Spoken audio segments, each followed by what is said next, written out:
Oke, assalamualaikum warahmatullahi wabarakatuh. Selamat berjumpa kepada sobat Kedai Pena di acara diskusi mingguan kita, Alpinis Talk, sebuah diskusi mingguan yang mengangkat isu terkait dengan konservasi terhadap pelestarian alam, terhadap pariwisata. Nah, untuk hari ini kita sudah kedatangan tamu, Kepala Taman Nasional Gunung Ciremai, Bapak Teguh Setiawan. Nah, Bapak Teguh masih di kita menunggu soal kehadiran Bapak Teguh, tapi untuk memulai kegiatan saya ingin mengingatkan kembali ke teman-teman bahwa Kedai Pena punya buku Jelajah Ujung Kulon, buku yang kita rilis bersamaan dengan ulang tahun Kedai Pena yang ke-6 bulan Maret lalu. Kemarin dirilis oleh Pak Menteri Pariwisata Ekonomi Kreatif Pak Sandiaga Uno. Lalu ada juga Bu Siti Nurbaya yang diwakili oleh Pak Dirjen KSDAE Pak Wiratno. Kita masih menunggu sambungan koneksi dengan dengan narasumber kita Pak Teguh Setiawan. Kita akan menghubungi, kita akan menginvite. Pak Teguh sudah terlihat. Halo, selamat sore Kang Teguh. Gimana kabarnya Kang? Jelas suara saya Kang? Alhamdulillah, Kang Arif, saya terdengar jelas nggak? Jelas kedengeran, tapi kayaknya agak bising nih Kang nih, di pinggir jalan atau gimana Kang? Oh, ini dengan akuarium. Sorry. Kabut dulu ini. Jadi saya pernah ke kantor Kang Teguh di mana? Kuningan, tapi belum ketemu tuh. Ketemu sama Bu gitu Gisa ya? waktu itu tuh. Gimana Ya. Kang Teguh kabarnya Kang? Alhamdulillah sehat. Kang Arif gimana kabarnya? Sehat ya Kang ya. Jadi kita bincang santai, ngabuburit Kang kalau kata orang Sunda Kang. Siap. Jadi menjelang buka puasa kita ngobrol-ngobrol soal isu-isu konservasi, pariwisata dan pemberdayaan masyarakat. Jadi salah satu kanal di Kedai Pena itu ada yang namanya kanal Alpinis Kang.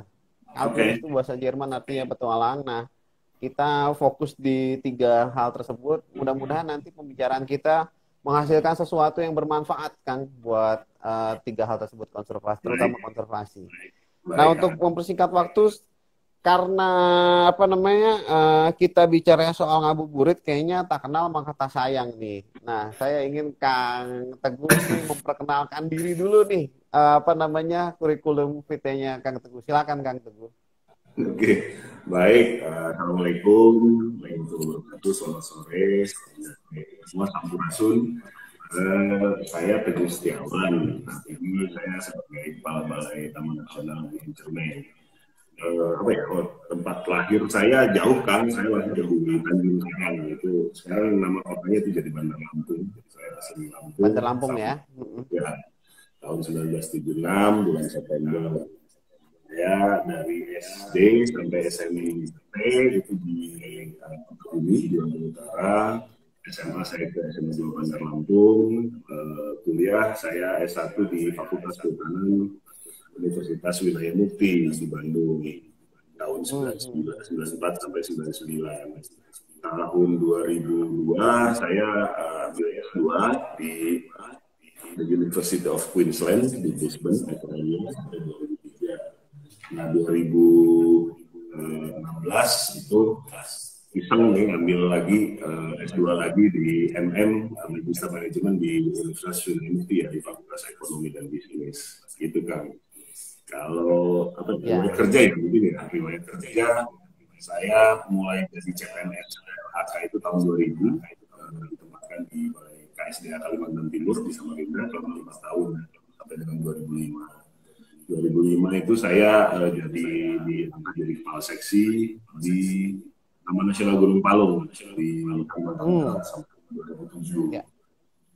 2007 sampai terus pindah lagi ke Balai Besar PSD Jawa Barat, tapi saya ditempatkan di seksi wilayah Garut waktu itu sampai dengan 2014. 2014 pindah lagi ke Bandung, sebuah program sampai 2018. 2018 saya jadi kepala bagian tata usaha di Balai Besar PSD Sumatera Utara di Medan. 3 tahun. 2021 pindah ke Taman Nasional Gunung Ciremai. Berarti cukup panjang juga nih Kang ya, sebagai mewakili generasi muda saya. Tapi masih dalam kategori muda nih Kang ya, berarti ya. Lahiran 76 ya Kang ya. Tapi ubah udah di mana-mana lah gitu. Sama ya Kang ya, sama saya Kang ya. Kang, ini apa namanya, berhubung dengan diskusi kita kali ini soal konservasi, saya ingin tanya ke Akang, bagaimana konsep konservasi pariwisata dan pemberdayaan masyarakat yang dilakukan oleh TNGC dan apa yang program yang sudah berjalan, Kang? Silakan. Oke, jadi Taman Nasional Gunung Ciremai itu saya kasih perkenalan sedikit buat teman-teman yang belum tahu. Taman Nasional Gunung Ciremai itu luasnya 14.800 hektar kurang lebih, ada di 3 kabupaten, Kuningan, Majalengka, dan sedikit di Cirebon. Sebagai gunung tertinggi di Jawa Barat, ini jadi pusat daya tarik utama buat para pendaki, baik yang baru belajar maupun yang sudah senior untuk mencoba melakukan gunung Ciremai. Ari mudah-mudahan udah pernah nyoba naik sampai ke puncak ya. Sudah 3 kali Kang lewat Palutungan sama Linggarjati, Kang. Keren.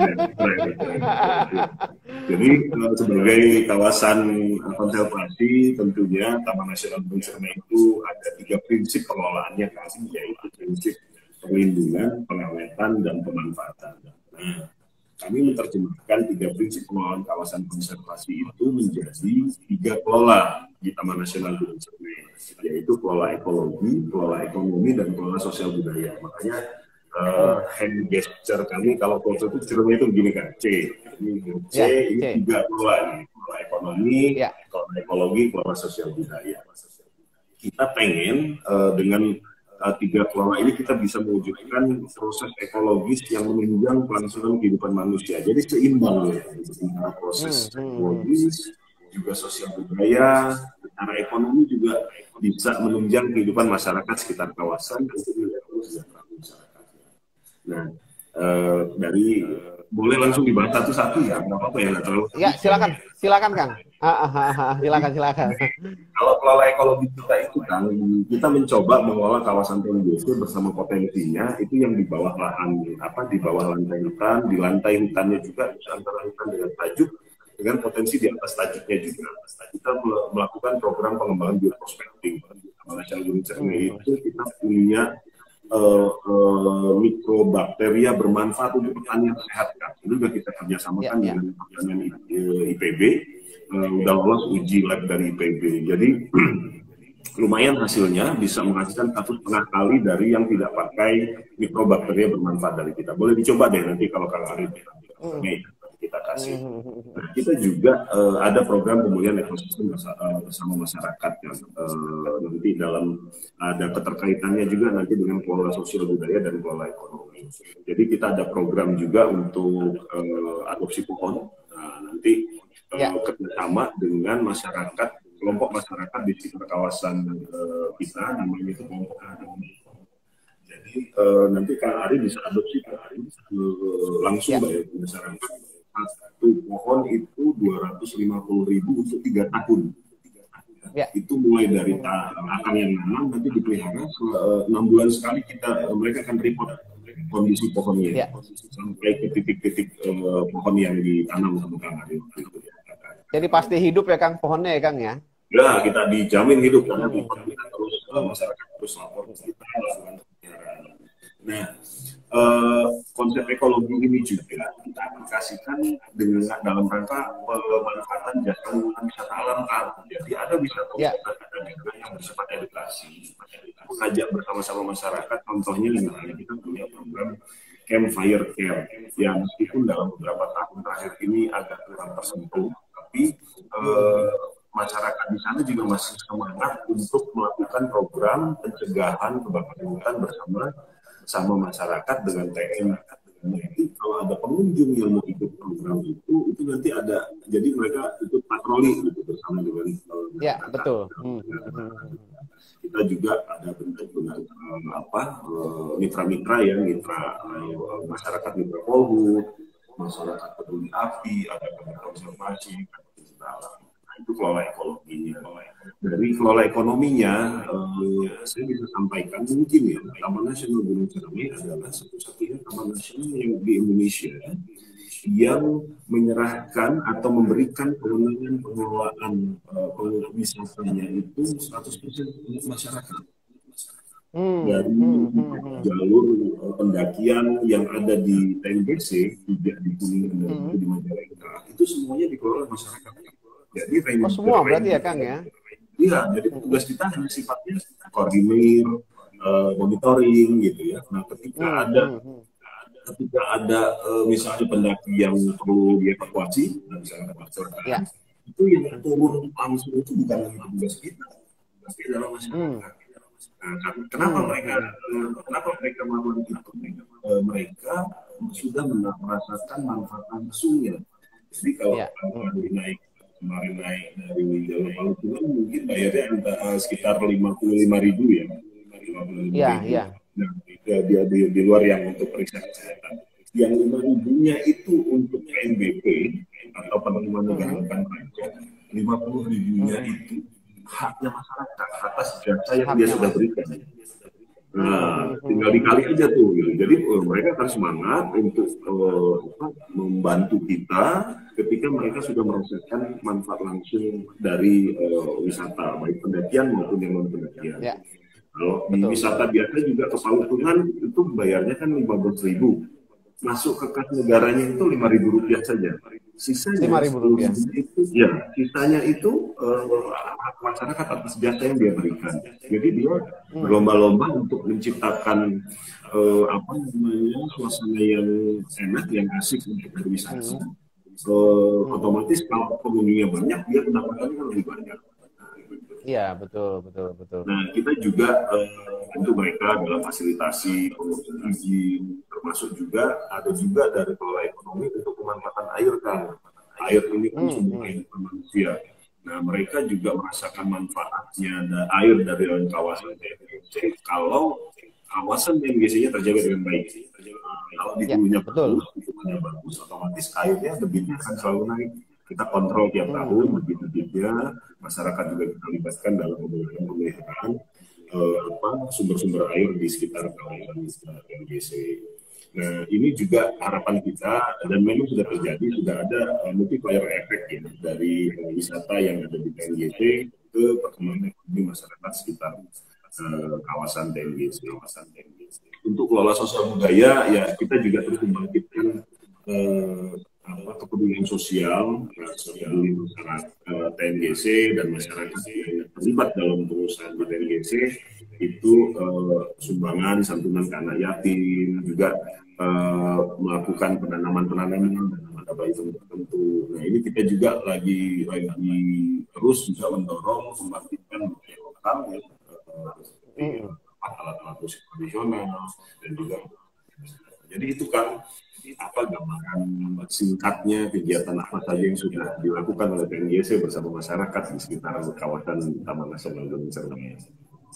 Menarik ya Kang ya, banyak hal yang kemudian bisa didapatkan oleh masyarakat manfaatnya, bukan hanya soal konservasi saja, tapi kemudian pariwisata.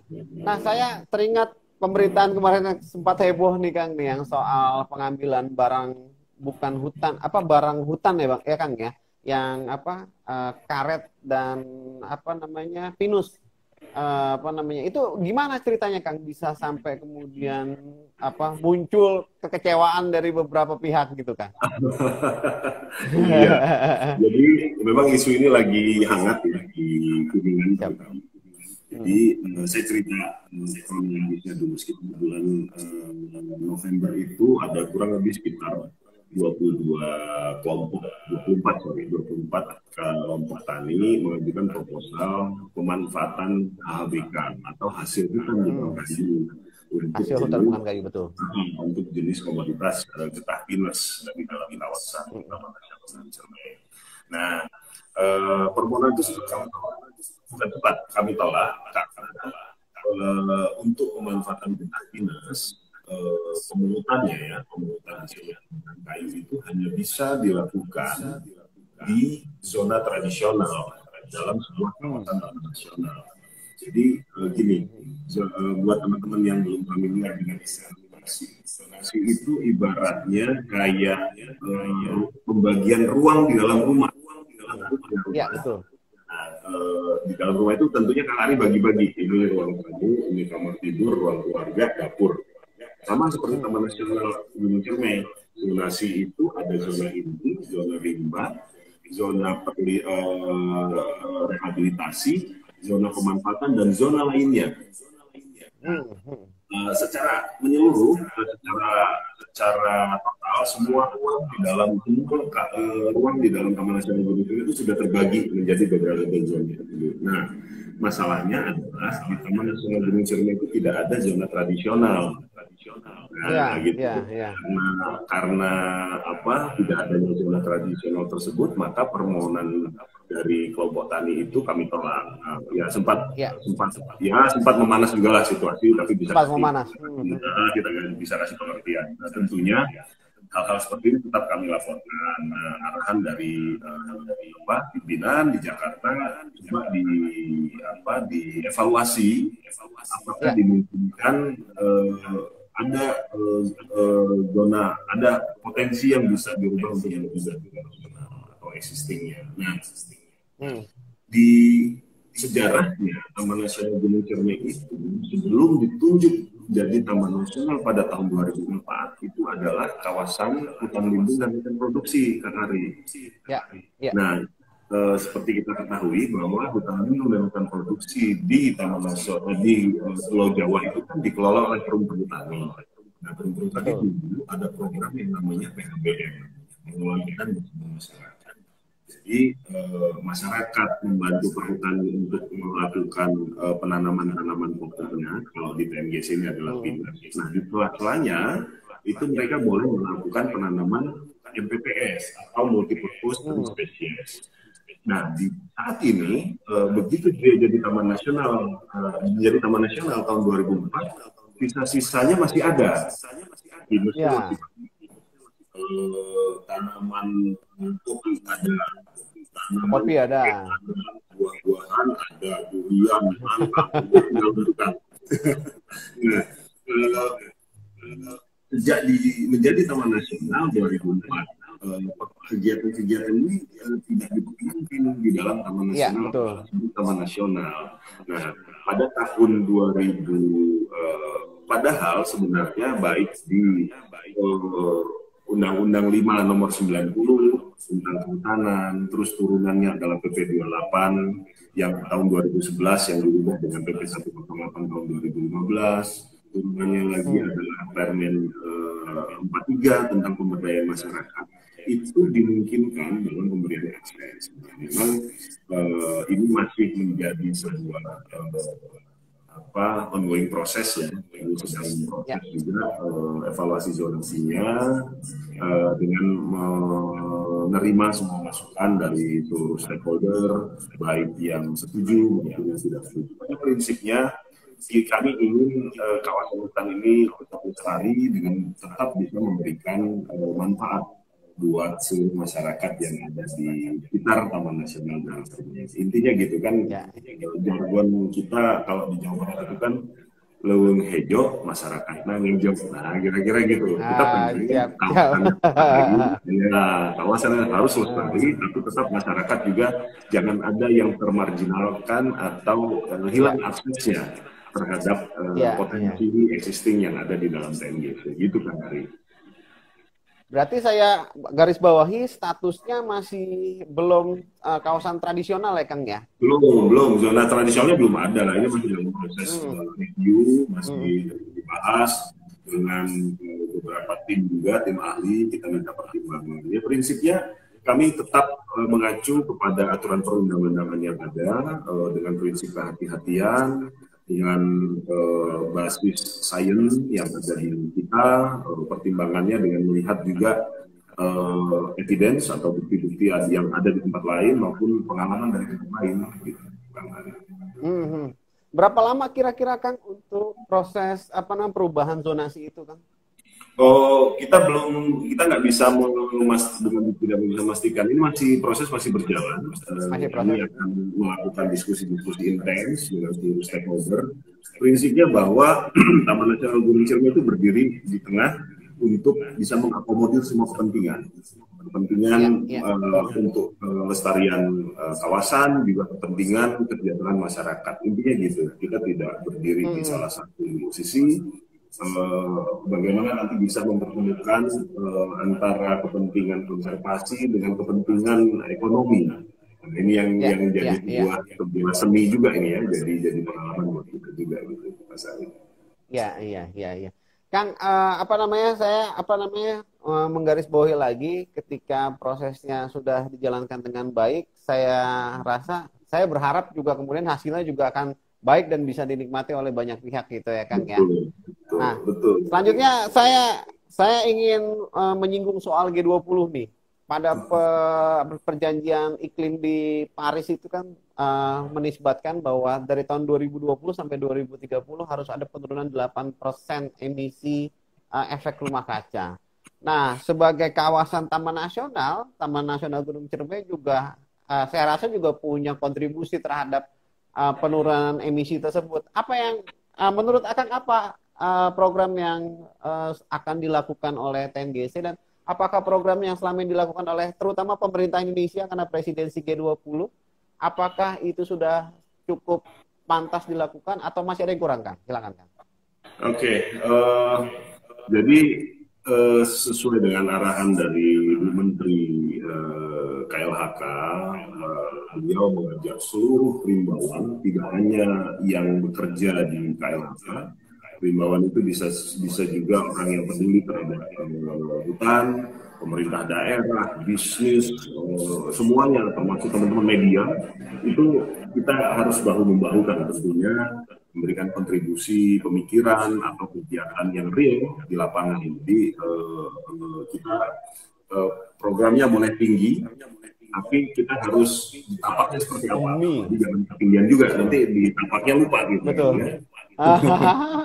Nah, ini makanya pada saat peringatan Hari Bakti Rimbawan kemarin yang ke-39 ya, Menteri kita mengangkat temanya Rimbawan menjaga lingkungan, mendukung sukses presidensi G20 Indonesia. Nah ini artinya ada makna yang kita evaluasi apa yang sudah kita lakukan bersama sebagai rimbawan kan, juga sebagai komitmen kita untuk memberikan kontribusi dalam mendukung sukses presidensi ini, gitu ya. Nah, akan mungkin lebih tahu lah tema G20 tahun ini kan Together. Nah, ini kesempatan ini sebenarnya kesempatan buat kita untuk menunjukkan kepada negara lain, Indonesia itu satu-satunya negara Asia Tenggara yang masih dalam G20 kan. Ya, betul. Buat kita juga gitu loh. Bahwa kita itu sebenarnya Indonesia itu mampu, kita kita terapkan prinsip pembangunan berkelanjutan. Kita punya ruang untuk ngasih contoh ke negara-negara lain.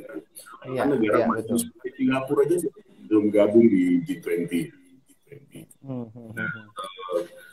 Keputusan Menteri kan sudah mengeluarkan keputusan nomor 116 tentang Federasi 2030 untuk pengendalian perubahan iklim. Harapan kita dengan mengacu kepada keputusan ini kita bisa ada pendekatan, ada strateginya ya di tahun 2030 itu tingkat serapannya seperti apa nanti sebenarnya lebih tinggi. Nah, kita juga bangga ya Indonesia kita sudah berhasil dalam sejarah tahun inilah kita menurunkan angka deforestasi paling rendah. Ini luar biasa nih prestasi buat menteri kita juga gitu ya. Tahun ini juga ada langkah berani moratorium permanen hutan alam primer dan gambut 66 juta hektar. Beliau kasih moratorium itu dengan harapan kita bisa jaga high conservation value forest. Nah, Taman Nasional Gunung Ciremai tentunya sebagai kawasan pelestarian alam punya kontribusi yang cukup signifikan untuk mendukung penurunan net income. Nah ini yang kita lakukan terus dengan menjaga kawasan ini supaya tetap lestari. Nyambung tadi ke topik sebelumnya. Jadi evaluasi zonasi tadi yang kami lakukan itu tidak semata-mata untuk mengubah jadi zona tradisional. Evaluasi zonasi itu kita lakukan itu untuk kepentingan manajemen pengelolaan. Sebagai contoh, ada kawasan sebagian di kawasan Taman Nasional Gunung Ciremai yang saat ini statusnya masih di zona rehabilitasi, tapi proses rehabilitasinya sudah berjalan dengan bagus kan, tanamannya sudah tinggi-tinggi. Nah ini kita ubah zonanya jadi zona rimba. Gitu oh gitu ya. Gitu nah, jadi bukan penurunan status saja ya Kang ya, tapi bisa penaikan status. Iya. Kepentingan manajemen pengelolaan. Nah, tutupan hasil foto udara kita tahun 2021 terakhir itu kita sudah di angka 88%. Nanti saya koreksi kalau angka 80% sebut Taman Nasional itu sudah tertutupkan tegakannya. Artinya kita terus menuju ke arah lebih baik. Nanti bisa kirimkan ke Akang progres tutupan lahan dari tahun beberapa tahun terakhir untuk menunjukkan bahwa kerja teman-teman di lapangan itu ada hasilnya. Nah ini salah satunya bisa kita perhitungkan nanti dari hitung-hitungan karbonnya, dari hitung-hitungan airnya itu ada bisa kita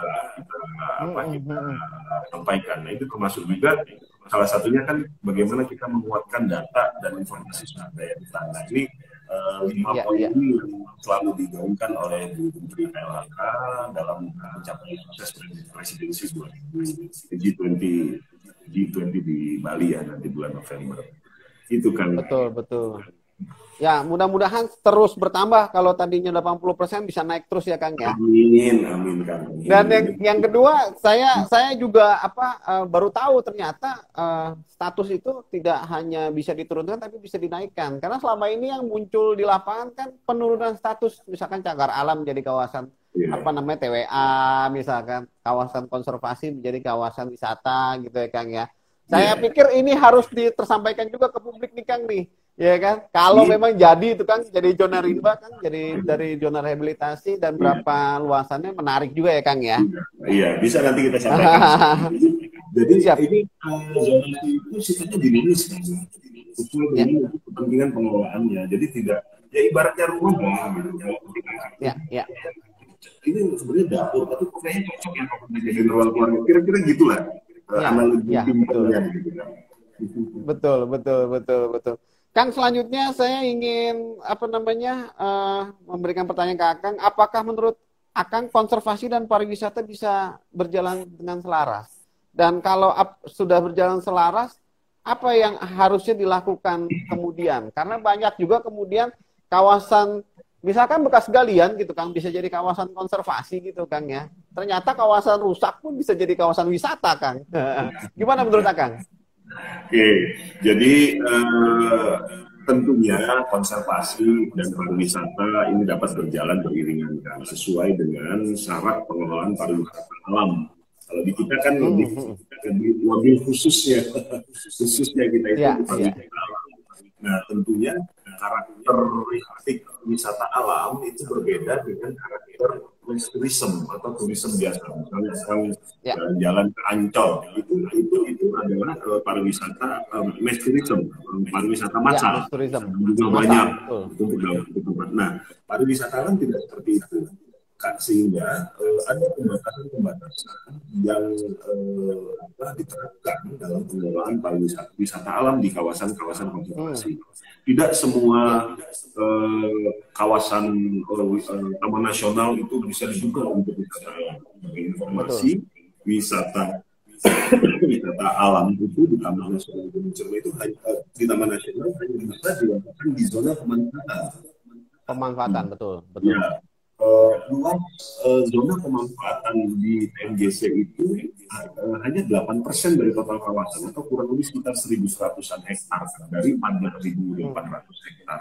Nah, ini juga sekaligus saya menginfokan banyak yang berita yang kurang pas juga ketika teman-teman berkunjung ke wisata, wah di Ciremai wisatanya sudah penuh, sudah padat. Ini saya informasikan saja. Luas zona pemanfaatan di Taman Nasional Gunung Ciremai itu 1.100 hektar kurang lebih dari 14.800 kurang lebih berarti 8%-nya. Nah, dari 8%-nya itu baru 50% yang termanfaatkan, baru sekitar berarti antara 500 sampai 600 hektar itu untuk seluruh Kuningan, Majalengka dan Cirebon ya, bukan di Kuningan saja ya. Jadi sebenarnya informasi yang beberapa informasi yang kami terima juga tidak pas, mengatakan bahwa ini sudah ada wisata, kenapa harus wisata dibuka? Nah, kita juga tentunya sebagai lembaga pemerintah harus berbasiskan regulasi. Aturannya seperti apa? Dengan prinsip kehati-hatian kan yang kita sampaikan tadi itu. Nah, tapi bagaimanapun juga kami sangat terbuka terhadap kritik dan saran karena wisata di TNGC ini full oleh masyarakat. Bukan saya merendahkan dari sisi permodalan.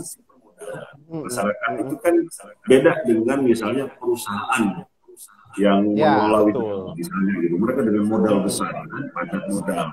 Kalau wisata berbasis masyarakat ini pasti padat karya. Dia tidak punya modal tapi punya tenaga, kira-kira gitu sih. Betul. Berbeda kalau akan lihat beberapa wisata di kita ya sebatas dulu perkemahan, betul.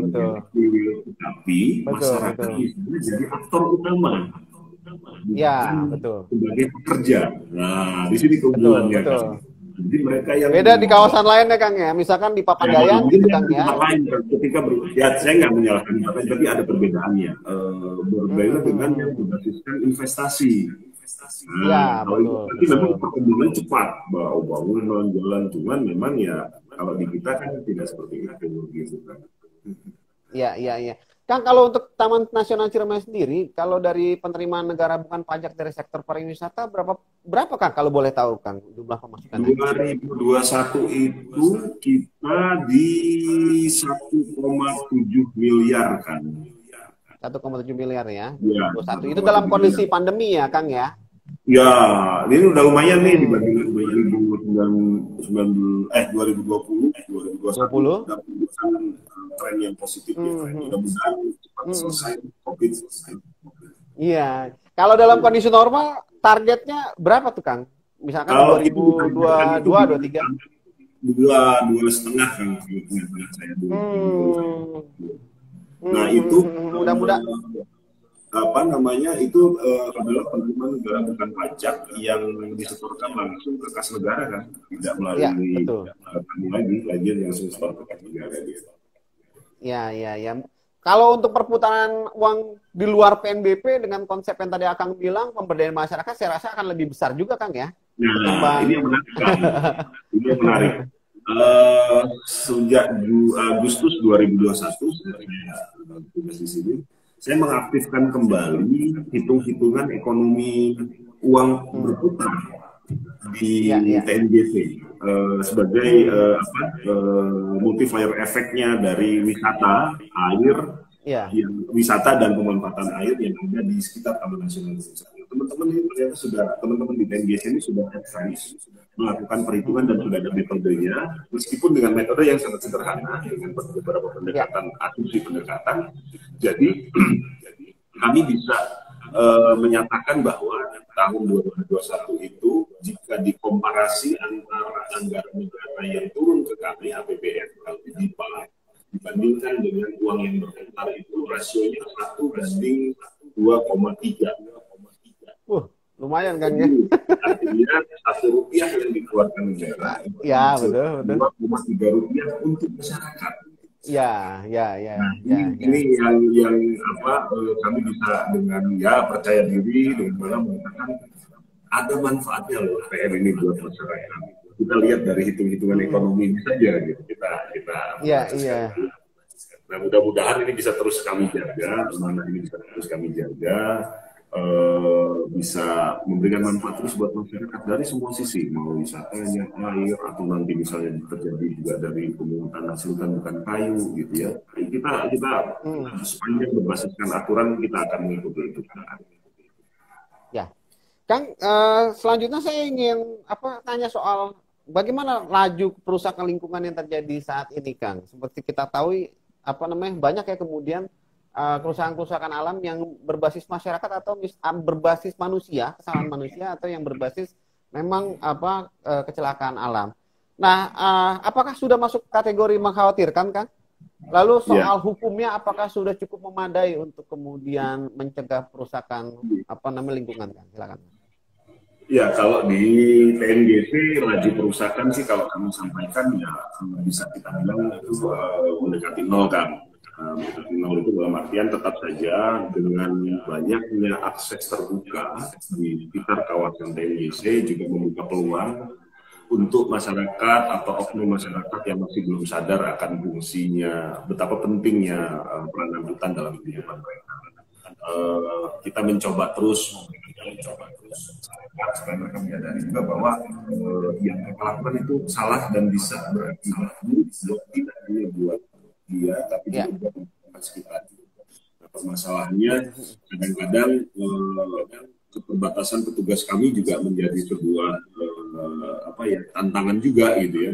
Ini hanya punya tugas 72 orang termasuk yang honorer yang jaga malam itu totalnya 72 tugas kita yang harus ditanam itu sampai 40 dan tiap tahun semakin menurun.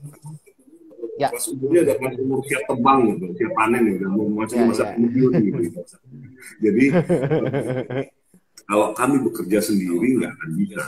Karena itu di bandingan aja 14.800 menjaga 40 orang, satu orang kemudian berapa penjaga, nggak mungkin gitu. Ibarat kalau tidur kayak tidur pakai sarung, kan, tutup kepala, kaki digigit nyamuk, tutup kaki, kepala digigit nyamuk, gitu kan. Salah satu strategi kami adalah menggait masyarakat untuk bekerja sama dengan kita kasih dia manfaat yang untuk kehidupan dia melalui pariwisata, melalui pemanfaatan air. Nah, ketika dia sudah merasakan manfaat, otomatis dia akan menjaga asetnya dalam aset yang tidak terganggu. Kalau kawasannya rusak, kawasannya hancur, terbakar, atau jelek gitu ya, otomatis penghasilan dia rendah. Jadi ketika rasa pemilik itu mudah-mudahan bisa membantu kami dalam melakukan pengamanan di Taman Nasional Gunung Ciremai. Kalau aturan hukum saya pikir di Indonesia sudah cukup memadai ya. Tinggal bagaimana penerapan penerapan aturan hukum tersebut diterapkan gitu ya. Nah, problem yang paling besar yang sedang kami hadapi adalah permasalahan sampah, kan. Sampah ya, Kang. Semua kegiatan yang dilakukan di dalam kawasan hutan pasti ada imbasnya. Tidak bisa, tidak boleh bilang tidak ada imbasnya, pasti ada konsekuensinya, pasti ada efeknya terhadap kawasan itu. Yang paling terlihat adalah sampah. Nah, memang kami harus akui bahwa yang kami lakukan saat ini di TNGC ini baru sampai tahap memindahkan, belum memilah ataupun mengolah. Nah, ini kita mudah-mudahan tahun ini kita mulai mencoba step up dari sekedar memindahkan dari dalam kawasan ke TPS, tapi kita mulai juga ada proses pemilahan. Kalau sampah yang sifatnya plastik yang laku dijual seperti misalnya kayak botol aqua begini, ini pasti sudah ada penampung. Kita nggak usah repot-repot mikirinnya. Tapi yang ini yang betul-betul tidak bermanfaat, bungkus kopi, bungkus Indomie, sebut merek lah boleh, bungkus mie instan gitu ya. Nah, itu susah untuk diurainya. Kami tahun ini akan mencoba untuk menggunakan teknologi dalam pengolahan sampah untuk yang tidak laku di pasar.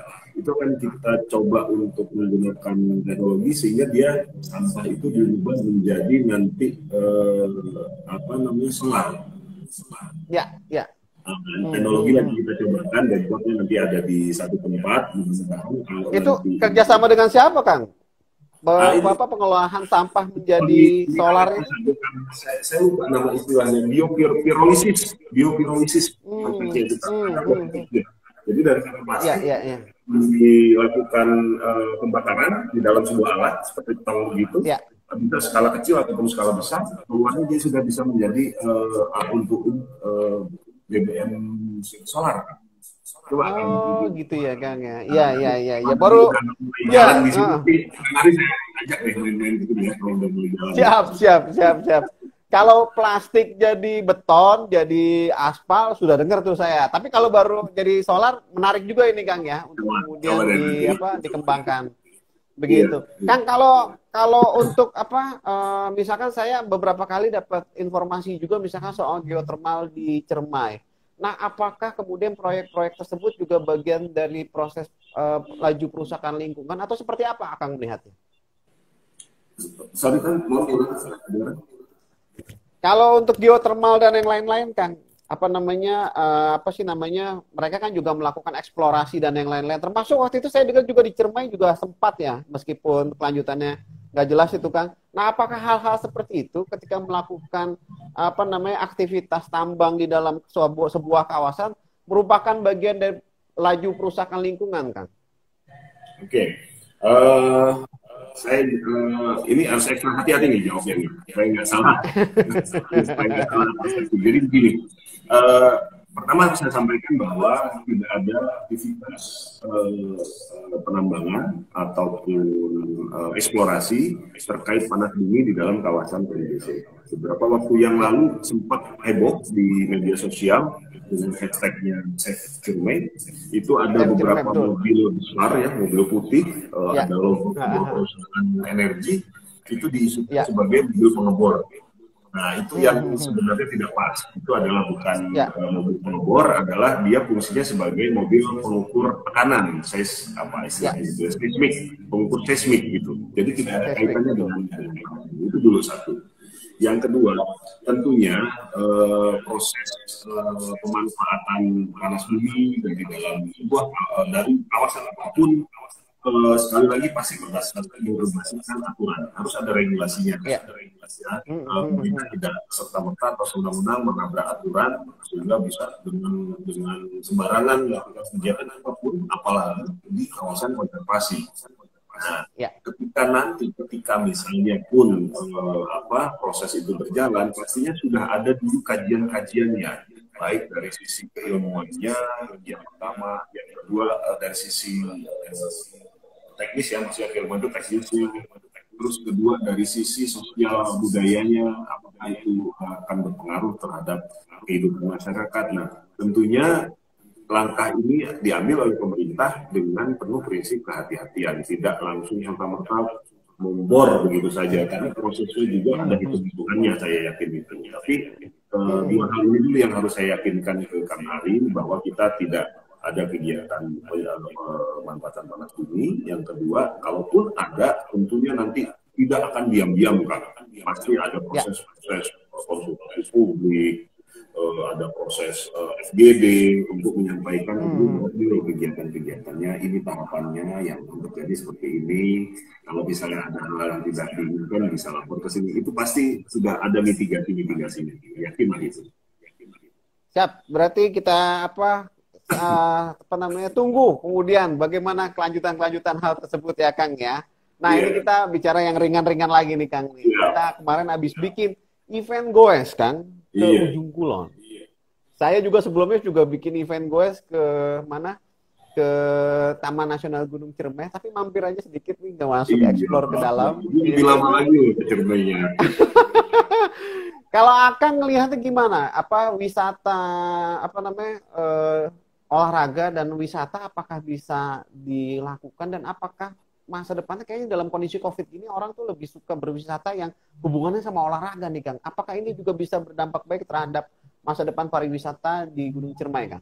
Iya, betul Kang.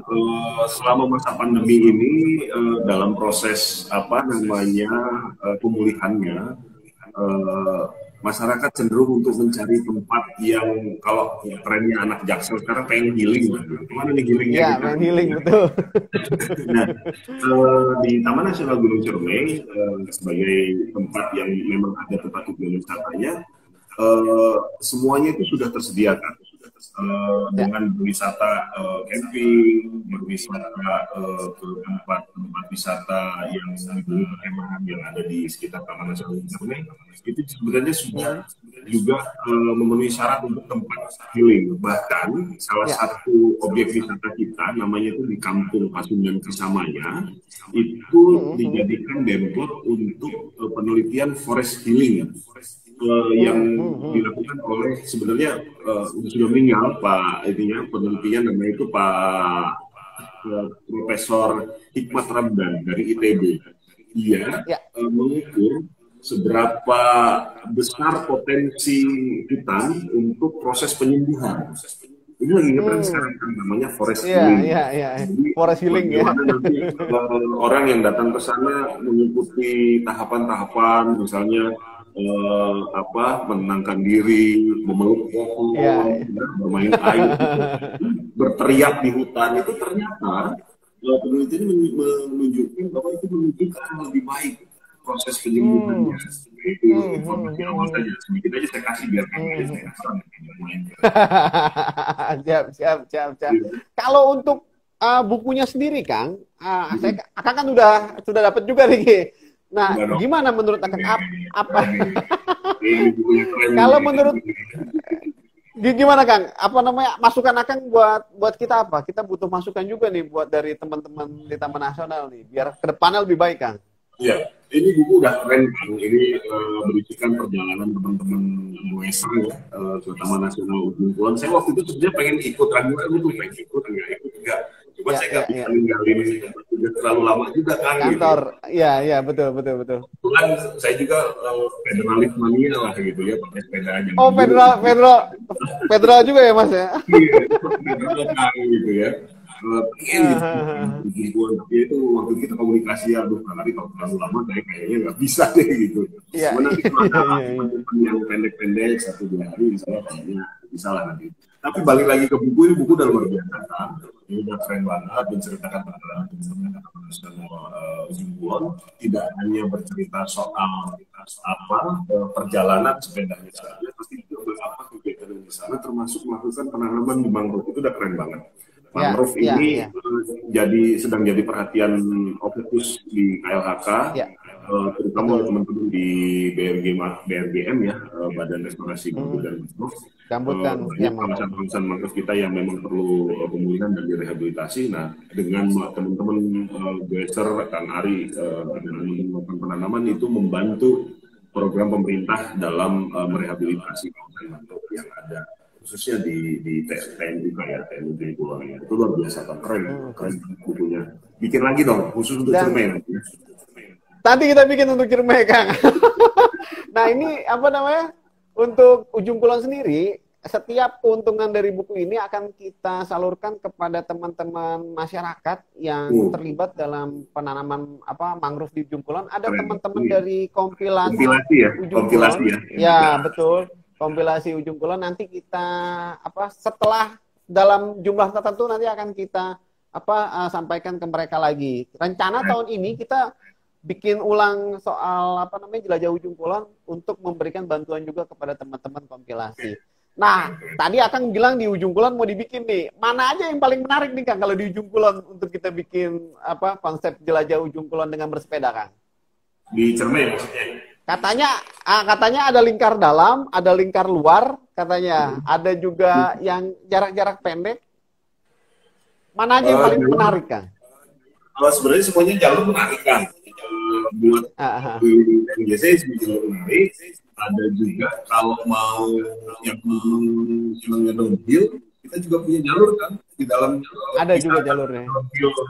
Teman-teman masyarakat tuh. Jadi awalnya itu di posisi di zona dekat dengan zona rehabilitasinya kita. Jadi nanti naik ke atas sambil nanam di zona rehabilitasi, turunnya pakai downhill jalur gitu. Udah kita siapin jalurnya. Itu bagus juga itu, Kang ya. Kalau buat usia saya kayaknya nggak cocok tuh downhill, waduh udah. Kita touring aja lah kali, Kang ya. Nanti kita survei kan. Santai-santai aja. nanti kita apa namanya studi ke Ciremai, kita lihat kondisinya apa. Kalau misalkan memungkinkan, kita punya program namanya Goes untuk Bumi Kang, Goes menanam. Jadi nanti kita tadi Akang bilang kita ke Ciremai, kita nanam. Nanti kita tentukan titik-titik mana saja yang paling menarik untuk para teman-teman Goeser untuk datang, begitu. Nah, Kang ini ya siap. Kalau begitu, terima kasih untuk Kang Teguh atas waktunya ya. Udah jam apa namanya jam 17.00 nih mendekati waktu berbuka. Jadi pas bentar lagi kita berbuka. Selamat melanjutkan ibadah puasa, selamat melanjutkan aktivitas Kang Teguh.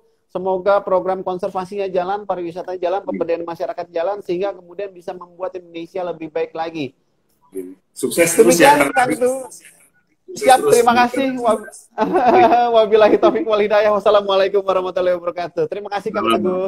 Assalamualaikum.